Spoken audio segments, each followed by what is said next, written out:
আসসালামু আলাইকুম। প্রিয় দর্শক, অন্য মঞ্চের আলাপচারিতায় আপনাদের সকলকে আমন্ত্রণ জানাচ্ছি। খবরের অন্তরালের খবর নিয়ে ক্যালকাটা ডায়ালগস থেকে মনোজ দাস বলছি। এখনকার আলোচনার বিষয় হলো শেখ হাসিনার বিরুদ্ধে অপরাধ ট্রাইব্যুনালের যে দণ্ড, সেই দণ্ডের রায় পরিবর্তনের জন্য সরকারি আপিলের সিদ্ধান্ত কেন, এই বিষয়টি নিয়ে। আপনারা জানেন যে ঢাকার আন্তর্জাতিক অপরাধ ট্রাইব্যুনাল শেখ হাসিনাকে দুটি মামলার একটিতে তাকে আমৃত্যু কারাদণ্ড, অপরটিতে ফাঁসির শাস্তি দিয়েছেন। এই রায় পরিবর্তনের জন্য বাংলাদেশের অন্তর্বর্তী সরকার গতকাল 27 নভেম্বর আপিলের সিদ্ধান্ত নিয়েছে। এই সিদ্ধান্ত নিয়ে নানান জল্পনা চলছে বাংলাদেশে। কেউ বলছে আন্তর্জাতিক সমালোচনার মুখে পড়ে সরকারের কাণ্ডজ্ঞান ফিরেছে, তাই আপিল করার সিদ্ধান্ত নিয়েছে মুখ রক্ষার জন্য। পৃথিবীকে দেখাতে চায় এই সরকার যে বাংলাদেশে আইনের শাসন বর্তমান এবং শেখ হাসিনার ফাঁসির সাজা নাকি প্রয়োজনে মওকুফ করতেই এই আপিল, এটা কেউ কেউ বলছেন। এই মতের অনুসারী যারা, তারা বলছেন শেখ হাসিনার মৃত্যুদণ্ড পাল্টে নাকি যাবজ্জীবন কারাদণ্ড দেয়া হবে, আর সেজন্যই নাকি এই আপিল। কিন্তু সত্যি কি তাই? মনে রাখতে হবে, আপিলে যাওয়ার সিদ্ধান্ত শেখ হাসিনার বা আসাদুজ্জামান সাহেবের নয়, সিদ্ধান্ত সরকারের। সুতরাং দেখা যাক আপিল কেন করেছে সরকার। বাংলাদেশের পত্রিকা প্রথম আলো তার গতকাল 27 নভেম্বরের সংখ্যায় লিখেছে, শেখ হাসিনা ও আসাদুজ্জামানের আমৃত্যু কারাদণ্ডের বিরুদ্ধে আপিল করবে প্রসিকিউশন মানে সরকার।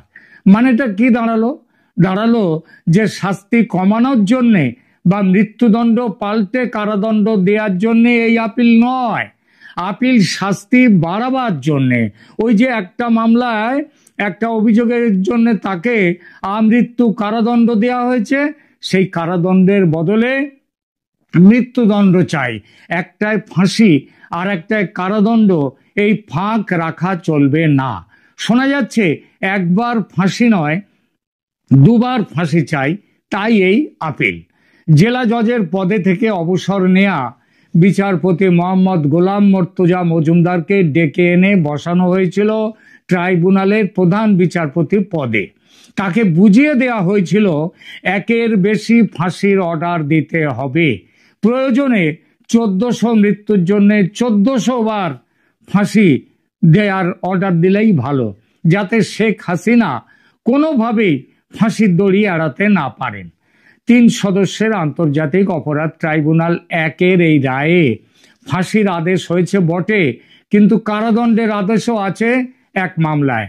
এখন এই মামলার রায় ও বিচার প্রক্রিয়া নিয়ে যেভাবে ক্ষেপে উঠেছে গোটা দুনিয়া, তাতে যদি ফাঁসির রায় ফসকে গিয়ে কারাদণ্ডের রায় বহাল হয়ে যায়, তাহলে তো বিপদ। জুলাই শহীদদের আত্মা কি বলবে তাহলে? তারা তো বসে আছে শেখ হাসিনাকে ফাঁসিতে ঝোলাবার জন্যে। যারা তাদের শহীদ করেছে, মানে যারাই আর কি ওদের শহীদ করেছে, পুলিশ কিংবা মিলিটারি নয়, এমন অনেক শহীদ তো এরা করেছে, সেই বৈষম্য বিরোধী ছাত্র জনতার নেতারা কি বলবে? তাই ঝুঁকি না নিয়ে আপিলের ব্যবস্থা। যে অভিযোগের বিরুদ্ধে মৃত্যুদণ্ড চেয়ে এই আপিল, সেটা হলো শেখ হাসিনার একটি উস্কানিমূলক বক্তব্য বা মন্তব্য, ও তাই নিয়ে নাকি দেশ জুড়ে বওয়াল, যার জেরে এই এত হত্যা। কি সেই মন্তব্য? চীন সফর সেরে গত বছর জুলাইতে দেশে ফিরে সংবাদ সম্মেলন করছিলেন প্রধানমন্ত্রী শেখ হাসিনা। সেখানে এক সাংবাদিকের প্রশ্নের উত্তরে তিনি বলেন, মুক্তিযোদ্ধার নাতিপতিরা চাকরি পাবে না তো রাজাকারের নাতিপুতিরা পাবে? ব্যাস, এতেই আগুনে ঘি। চতুর্দিকে স্লোগান, তুমি কে আমি কে, রাজাকার রাজাকার। কটু সত্যি কথা গায়ে লাগে বেশি। আজ প্রমাণ হয়ে গেছে গত বছরের বিপ্লব আসলে কোনো বিপ্লব বা গণ অভ্যুত্থান ছিল না, ওটা ছিল রাজাকারদের ষড়যন্ত্র। শেখ হাসিনা প্রাজ্ঞ রাজনীতিক, তিনি ঠিকই বলেছিলেন, ঠিকই ধরেছিলেন এই ষড়যন্ত্র কাদের, তিনি কোনো ভুল করেননি। তবে আগেই বলেছি, ট্রাইব্যুনালের বিচারপতিরা তাদের রায়ে মৃত্যুদণ্ড দিয়েছেন ঠিকই, তবে ভুল করে ওই রাজাকারের নাতিপুতি বলার জন্য আমৃত্যু কারাদণ্ড দিয়ে নিয়োগের সময়ের চুক্তি ভঙ্গ করেছেন। এরকম তো কথা ছিল না। তো সেই ভুল শোধরাতে এই আপিল। জানি না এর জন্য এই গোলাম মর্তুজা মজুমদার এবং তার দলবল আর যে দুজন ছিল তাদের আবার জেলখানায় ঢোকানো হবে কিনা। আন্তর্জাতিক অপরাধ ট্রাইব্যুনাল আইন 1973-এর 21 নম্বর ধারায় প্রসিকিউশন বা সরকারের আপিল করার অধিকার স্বীকৃত আছে। ধারা 21-2 বলছে সরকার বা অভিযোগকারী বা তথ্যদাতা যেমন যোগ্য সর্বোচ্চ আদালতের আপিল বিভাগে একটি অধিকার হিসেবে আপিল দায়ের করতে পারে একটি বেকসুর অর্ডার বা শাস্তির অর্ডারের বিরুদ্ধে, মানে শাস্তি পরিবর্তনের জন্য। রায় প্রদানের 30 দিনের মধ্যে আপিল দাখিল করার কথা এবং আপিল বিভাগ তারা করবে কি 60 দিনের মধ্যে সিদ্ধান্ত নেবে, মানে তারা তাদের রায় দেবে। অর্থাৎ নির্বাচনের আগে শেখ হাসিনার দুবার ফাঁসির আদেশ যে হবে এটা নিশ্চিত। ফাঁসির আদেশ পরিবর্তিত হতে পারে কি না, কারণ আপিলের উদ্দেশ্য অন্য। যারা ভাবছেন ফাঁসি পাল্টে আর একটা যাবজ্জীবন হতে পারে তারা মূর্খের স্বর্গে আছেন। আপিলের কারণ হিসেবে সরকার বলেই দিয়েছে শাস্তি কমাতে এই আপিল নয়, এটা দায়ের হয়েছে শাস্তি বাড়াতে। প্রসিকিউটর গাজী মুনাওয়ার হোসেন এবং চিফ প্রসিকিউটর মোহাম্মদ তাজুল ইসলামের বিবৃতি থেকে স্পষ্ট যে সরকার বিশ্বাস করে দ্বিতীয় অভিযোগের ক্ষেত্রে যেমন মৃত্যুদণ্ড তেমনি প্রথম অভিযোগের অপরাধ যা আছে তাতেও শেখ হাসিনা এবং আসাদুজ্জামান কামালকে তাদেরকে মৃত্যুদণ্ড দেয়া যায়। চিফ প্রসিকিউটর তাজুল ইসলাম দাবি করেছেন যে শেখ হাসিনা 1400 মানুষকে হত্যা করেছেন এবং প্রতিটি হত্যার জন্য একটি করে মৃত্যুদণ্ড, মানে মোট 1400 বার তার মৃত্যুদণ্ড দেয়া উচিত। তবে এতবার ফাঁসি দিতে অনেক দিন লাগবে, ডেড বডিতে পচন ধরবে, তাই মাত্র 2টো মৃত্যুদণ্ড চাইছেন তিনি মানবিক কারণে, যাতে দেহে পচন না ধরে। প্রসিকিউশনের যুক্তি হাসিনার ওই উস্কানিমূলক রাজাকার বক্তব্যই ছিল সমস্ত সহিংসতার মূল চালক এবং তাই এটি সর্বোচ্চ শাস্তির দাবিদার। ট্রাইব্যুনাল তার রায়ে উল্লেখ করেছে যে প্রমাণ হিসেবে উপস্থাপিত সাক্ষীরা ব্যাপক শারীরিক আঘাত বহন করছিল। আহারে, হাত পা নাক চোখ এবং মাথার খুলিও তারা হারিয়েছেন।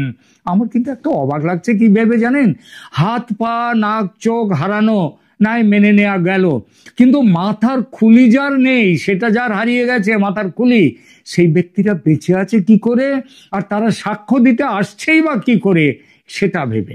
এটা সম্ভবত পৃথিবীর 8ম আশ্চর্য।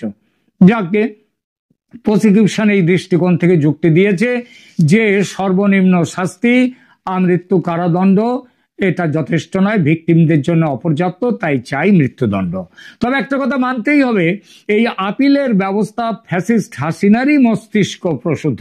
ফ্যাসিস্ট হাসিনা, এইটাই তো তার নাম।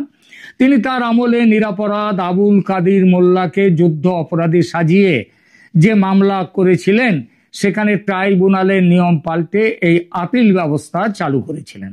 ফ্যাসিস্ট সরকারের সেই আইন একেবারে কমা পূর্ণচ্ছেদ মেনে অনুসরণ করছেন গণতন্ত্রের পূজারী, শান্তির নোবেল জয়ী ডক্টর মোহাম্মদ ইউনূস। আন্তর্জাতিক অপরাধ ট্রাইব্যুনাল 1973-এর সংশোধিত ধারা 2013 সালের সংশোধনে ট্রাইব্যুনাল আইনে পরিবর্তন আনা হয়েছিল, যা প্রসিকিউশনকে আমৃত্যু কারাদণ্ড থেকে আপিল করে মৃত্যুদণ্ড দাবি করার অধিকার দিয়েছিল। এই পরিবর্তনের একটা ঐতিহাসিক প্রেক্ষাপট আছে। ওই যে বললাম আবুল কাদির মোল্লা যুদ্ধ অপরাধী, তিনি যুদ্ধ অপরাধী নন, তিনি এখন তো দেশপ্রেমিক। তাদের এই কাজে যারা ছিল তারা সবাই এখন দেশপ্রেমিক, তারাই তো বিচার করছে। তো এই প্রেক্ষাপটটা হলো 2013 সালে আবুল কাদির মোল্লা মামলায় প্রাথমিকভাবে তার আমৃত্যু কারাদণ্ড দেয়া হলে জনগণের মধ্যে ব্যাপক প্রতিক্রিয়া হয়। তারা আবুল কাদির মোল্লার ফাঁসি চাই বলে প্রচুর মিছিল মিটিং করেছিল। তখন সরকার এই সংশোধনী আইনটি পাশ করেছিল। আপিলে মোল্লার ফাঁসির আদেশ হয়। সেই দেখানো পথে এবারের এই আপিল। ভাবতে অবাক লাগে, সেই বাংলাদেশ আর এখনকার এই বাংলাদেশ, এ দুটো একই দেশ। ভাবতে অবাক লাগে। এই হলো গিয়ে ট্রাইব্যুনালের রায়ের বিরুদ্ধে যে আপিল করেছে সরকার, তার ইতিবৃত্ত। আর কারো মনে এরপর কি কোনো সন্দেহ থাকবে? আশা করি থাকবে না। ধন্যবাদ। এই মুহূর্তে আপনাদের সামনে কথা বলতে চাই, আওয়ামী লীগ কি ডিসেম্বরে বিজয় উৎসব করতে যাচ্ছে? এই প্রসঙ্গটি নিয়ে আপনাদের সামনে কথা বলবো। প্রসঙ্গটি হঠাৎ করে শুনে অনেকের মনে বা অনেকের কানে হয়তো হঠাৎ খটকা লাগতে পারে যে আওয়ামী লীগ ডিসেম্বরে বিজয় উৎসব মানে আওয়ামী লীগ তো এই মুহূর্তে নির্বাসনে, আওয়ামী লীগ তো এই মুহূর্তে নিষিদ্ধ, রাজনৈতিকভাবে সরকারি প্রজ্ঞাপন জারি করে নিষিদ্ধ করে রাখা হয়েছে, সেই আওয়ামী লীগ ডিসেম্বরে বিজয় উৎসব করতে যাচ্ছে। এগুলো কি বলেন, কি বলছেন এইসব? কিন্তু বাস্তবতা হলো এটাই। কারণটা হচ্ছে বর্তমান যে বন্দোবস্ত, এই বন্দোবস্তের যেখানে শেকল বাঁধা ছিল, সুতো বাঁধা ছিল, সেই শিকল ছিঁড়ে যাওয়ার অবস্থা ইতিমধ্যেই হয়ে গেছে। বিশেষ করে ধরুন যে মার্কিন যুক্তরাষ্ট্রের যে পৃষ্ঠপোষকতা ছিল, সহযোগিতা ছিল, সেগুলো কিন্তু ইতিমধ্যে ছিঁড়ে যেতে শুরু করেছে। আপনারা খেয়াল করেছেন যে এই অঞ্চলে চীনের কর্তৃত্ব, চীনের প্রভাব ক্রমেই বাড়ছে। ক্রমেই বাড়বার কারণে মার্কিন যুক্তরাষ্ট্র মনে করছে যে এই মুহূর্তে ভারতকে ছাড়া চীনের এই কর্তৃত্বকে কোনোভাবে খর্ব করা যাবে না। শুধু তাই নয়, গতকালকের একটি খবর যে চীনের পণ্যের উপর ভারতের প্রভাব তীব্রভাবে, বর্তমান ভারতের বিজেপি সরকারেরও চোখ কুঁচকে গেছে যে চীনের প্রভাবটা ভারতেও কিভাবে বাড়ছে। এই যখন অবস্থা, তখন মার্কিন যুক্তরাষ্ট্র একান্তভাবে মনে করছে যে না, এখানে ভারতকে লাগবে, এবং ভারতকে লাগতে হলে ভারতের অন্যতম একটা এজেন্ডা বা শর্ত থাকবে যে ভারতের পূর্ব সীমান্তে যে অঞ্চলটি, এটিকে আরেকটি নয়া পাকিস্তান হতে দেওয়া যাবে না। এই দাবি থেকে, এই প্রত্যাশা থেকে মার্কিন যুক্তরাষ্ট্র আসলে অনেকটা ছুটে গেছে। আরেকটি জিনিস যে এই যে বর্তমান বাংলাদেশে যে বন্দোবস্ত আছে, এই বন্দোবস্ত সর্বক্ষেত্রে গত 16 মাস সর্বক্ষেত্রে ব্যর্থতা আমরা 17 মাসে পড়তে যাব আর কয়েকদিনের মধ্যে, সর্বক্ষেত্রে লেজে গোবরে পাকিয়ে ফেলেছে এই বর্তমান ইউনূস সরকার, বর্তমান রাজনৈতিক দলগুলো। এই লেজে গোবরে পাকিয়ে ফেলাটাই দেশি বিদেশি আন্তর্জাতিক সূত্রের কাছে একটা গ্রহণযোগ্যতা পেয়েছে, বিশেষ করে আওয়ামী লীগকে চাই। ইতিমধ্যে আপনারা খেয়াল করেছেন যে আওয়ামী লীগের প্রতি সমর্থন, আন্তর্জাতিক মহলের, বিশ্ব সম্প্রদায়ের সমর্থন, অকুণ্ঠ সমর্থন। সর্বশেষ দেখলেন যে বাংলাদেশে কমনওয়েলথ মহাসচিব 4 দিনের একটি সফরে এসেছিলেন। 4 দিনের সফরে এসে এমন কোনো পক্ষ নেই যাদের সঙ্গে তিনি বৈঠক করেননি। ডক্টর ইউনূস থেকে শুরু করে সরকারের বিভিন্ন পক্ষ, নির্বাচন কমিশন এবং প্রায় সকল রাজনৈতিক দল, আপনারা খেয়াল করেছেন যে আওয়ামী লীগের সাথে কমনওয়েলথ মহাসচিব বৈঠক করেছেন, অনলাইনে এবং অফলাইনে। এটা খুব গুরুত্বপূর্ণ একটা সাইন বহন করে। শুধু কমনওয়েলথ না, জাতিসংঘ এবং আন্তর্জাতিক বিভিন্ন মানবাধিকার সংস্থা থেকে শুরু করে প্রভাবশালী বিশ্বের যত দেশ আছে, ইউরোপীয় ইউনিয়ন, আমেরিকা এবং ভারত তো আছেই। ভারত আওয়ামী লীগকে পৃষ্ঠপোষকতায় করছে। আমি বরাবর একটা কথা বলি যে ভারত আসলে আওয়ামী লীগ করে, ভারতের সরকার, বিরোধী দল এবং ভারতের জনগণ আওয়ামী লীগ করে। সর্বভারত আওয়ামী লীগের সাথে। সেই আওয়ামী লীগকে ঠেকিয়ে রাখবেন কিভাবে? সেই আওয়ামী লীগকে দমিয়ে রাখবেন কিভাবে? দমিয়ে রাখা, ঠেকিয়ে রাখা যাচ্ছে না। আমি শুরুতে বলেছি যে আওয়ামী লীগ কি ডিসেম্বরে বিজয় উৎসব করবে? অত্যন্ত পরিতাপের বিষয়, 54 বছর পর গত বছর ডক্টর ইউনূস যখন আসে ক্ষমতায়, গত বছর থেকে ডিসেম্বরকে যেন ম্লান করে দেওয়ার সর্বচেষ্টা বিদ্যমান। গত বছর ডিসেম্বরের যে আয়োজনগুলো থাকে, বিশেষ করে জাতীয় প্যারেড স্কোয়ারে প্যারেড থেকে শুরু করে যে আনুষ্ঠানিকতা থাকে, ইউনূস সরকার এসে গত বছর সেগুলো করেনি। এবছরও সেগুলো করার সিদ্ধান্ত নেই। অর্থাৎ মুক্তিযুদ্ধের বাংলাদেশ, মুক্তিযুদ্ধকে কেন্দ্র করে, ডিসেম্বরকে কেন্দ্র করে আমাদের যে আবেগ, যে অনুভূতি জেগে ওঠে বা আবেগ যে আমরা লালন করি, সেই আবেগকে ধ্বংস করবার সকল ধরনের প্রচেষ্টা ইউনূস সরকারের মধ্যে আছে। সেই প্রচেষ্টায় ডিসেম্বর নেই করে দেওয়া হচ্ছে। এখন প্রশ্ন আসছে যে চারিদিকে যে অবস্থা, আন্তর্জাতিক বিশ্ব, দেশীয়, বাংলাদেশের সেনাবাহিনীর মধ্যেও নানা রকম ক্রিয়া প্রতিক্রিয়া চলছে যে আসলে কি হবে, দেশ তো একদম ব্যর্থ হয়ে গেছে, দেশের স্বাধীনতা সার্বভৌমত্ব বিপন্ন হবার সম্মুখীন। পাকিস্তানি পক্ষ বাংলাদেশকে কোনো কোনো ক্ষেত্রে পূর্ব পাকিস্তান মনে করছে, কোনো কোনো পক্ষ থেকে ইতিমধ্যে পূর্ব পাকিস্তান হিসেবে ঘোষণা দেওয়া হয়েছে, প্রকাশ্যে না হলেও নেপথ্যে। এই যখন অবস্থা, তখন প্রত্যেকটি পক্ষ, দেশি বিদেশি প্রত্যেকটি পক্ষ, যারা বাংলাদেশের শুভাকাঙ্ক্ষী, যারা বাংলাদেশের ভালো চায়, তারা মনে করছে যে আওয়ামী লীগের ফিরতেই হবে। এই ফিরতেই হবে যখন, তখন নানা সমীকরণ ইতিমধ্যে শুরু হয়ে গেছে। আপনারা জানেন যে এই যে বাংলাদেশের একজন খেলোয়াড় আছে, জাতীয় নিরাপত্তা উপদেষ্টা খলিলুর রহমান, কদিন আগে ভারতে গিয়ে বৈঠক করে ভারতের কাছ থেকে প্রেসক্রিপশন নিয়ে আসছেন। প্রেসক্রিপশন গুলো এখনো যদিও বাস্তবায়ন চোখে পড়ছে না, কিন্তু ভেতরে ভেতরে ব্যাপক ক্রিয়া প্রতিক্রিয়া শুরু হয়ে গেছে। এই খলিলুর রহমান ভারত সফর করে এসেই কাতারের রাজধানী দোহা সফরে গেছেন।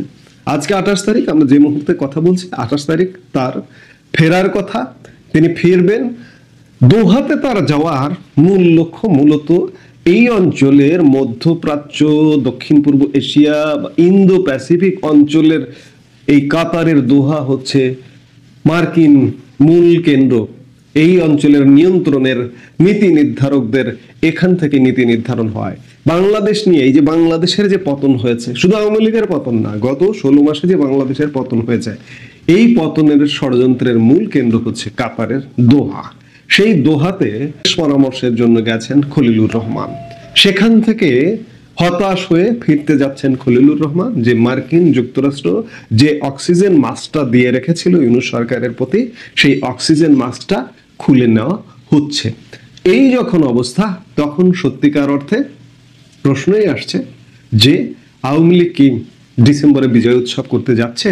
আওয়ামী লীগ ডিসেম্বরেই হয়তো বিজয় উৎসব করতে যাবে। আমি দিন তারিখ বলবো না যে অমুক দিন থেকে এ হচ্ছে, যে কোনো মুহূর্তে চরম ক্রিয়া প্রতিক্রিয়া চলছে।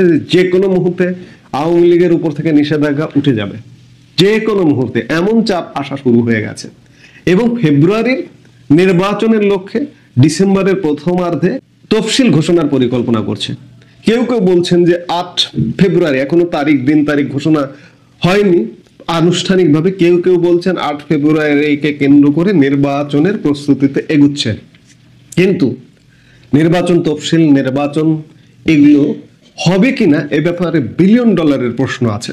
তবে সাথে এ কথাও বলে রাখা ভালো যে এই যে বর্তমান যে বন্দোবস্ত ওয়ালারা আছে, এটাকে বন্দোবস্তই বলা হয়, ইউনূস সরকার এবং অন্যান্য যে রাজনৈতিক দল, এরা শেষ পর্যন্ত একটা মরণ কামড় দেবার চেষ্টা করছে। এমনকি মার্কিন যুক্তরাষ্ট্র এদের সঙ্গে না থাকলেও, আমি বারবার বলি, মার্কিন যুক্তরাষ্ট্রের নাম ভাঙিয়ে হলেও, পাকিস্তানকে সাথে নিয়ে হলেও এরা একটা সাজানো গোছানো পাতানো নির্বাচন করবার শেষ পর্যন্ত চেষ্টাটা করে যাচ্ছে এবং করে যাবে। এবং এরা কোনোভাবে চাইবে না বা চাইছে না যে আওয়ামী লীগ ফিরে আসুক, আওয়ামী লীগ নির্বাচন করুক, কিংবা একটা free, fair, credible and inclusive election হোক। কারণ দিনের আলোর মতো পরিষ্কার যে এই মুহূর্তে যদি free, fair, credible and inclusive election হয়, তাহলে আওয়ামী লীগের ক্ষমতায় আসা কেউ ঠেকাতে পারবে না। এবং আওয়ামী লীগ যদি ক্ষমতায় আসে এবং এরা এই যে বর্তমান বন্দোবস্ত অলারা যদি দেশে অবস্থান করে, এদের পিঠের চামড়া থাকবে। আপনি মনে করেন গত 16 মাসে দেশটাকে কোথায় নিয়ে গেছে কল্পনা করতে পারছেন না। যারা ভেতরের খবর রাখেন তারা জানেন, কিন্তু সাধারণ মানুষ কল্পনাও করতে পারছেন না দেশটাকে কোথায় নিয়ে গেছে। যার দরুন এরা শেষ পর্যন্ত মরণ কামড় দিয়ে যাবার চেষ্টা করবে, অব্যাহত রাখবে, এবং সেই চেষ্টাটা অব্যাহত আছে। কিন্তু কোনো কিছুতে যে কাজ হবে না সেটিও পরিষ্কার। আমরা এই কথা বলে শেষ করতে পারি যে ডিসেম্বরে সম্ভবত আওয়ামী লীগ একটা বিজয় উৎসব করবে। এই মুহূর্তে এ পর্যন্ত।